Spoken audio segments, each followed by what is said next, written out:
Love always demand reciprocity. What do you think, Bob? Love. Always no. For me, no. Ako din. Why? Wala lang. I've been studying love for 6 months. Kaya nandito ako ngayon sa UP para malaman ng katotohanan. And ako nga pala si Rovic and this is Jobless Series. What is true love? Oh, true love. Deep.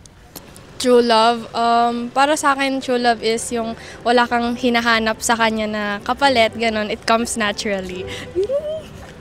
I guess for me, true love. God, hindi ako ready sumagot nun. True love po is it's all about commitment. Kapag yung pag naramdaman mo nang ready ka sa isang tao, yun doon mo talaga mararamdaman yung love. Pag ready kang ibigay sa kanya lahat, ganun. Ikaw nga muna, ikaw muna. Ano ba?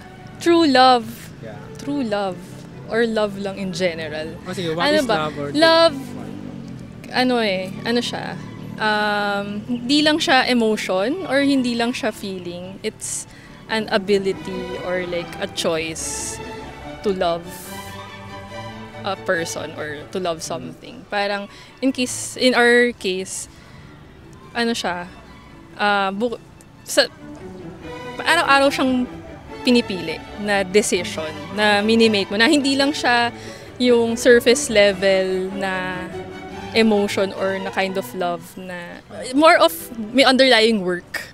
So I guess true love, parang no matter what, You still choose. you still choose to love the person. Where do we find love? Love. Hindi naman nahanap yun basta-basta kung kani-kanino. Kailangan mo talagang kilalanin yung isang tao bago mo siya maturing na love. Ganun. Do we love for reasons? Reasons. Yeah, how about you? Do you? Yes, I do love for reasons. That's why I love you because...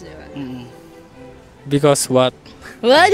I love you because like of the level of respect that he gives me, the time, the effort.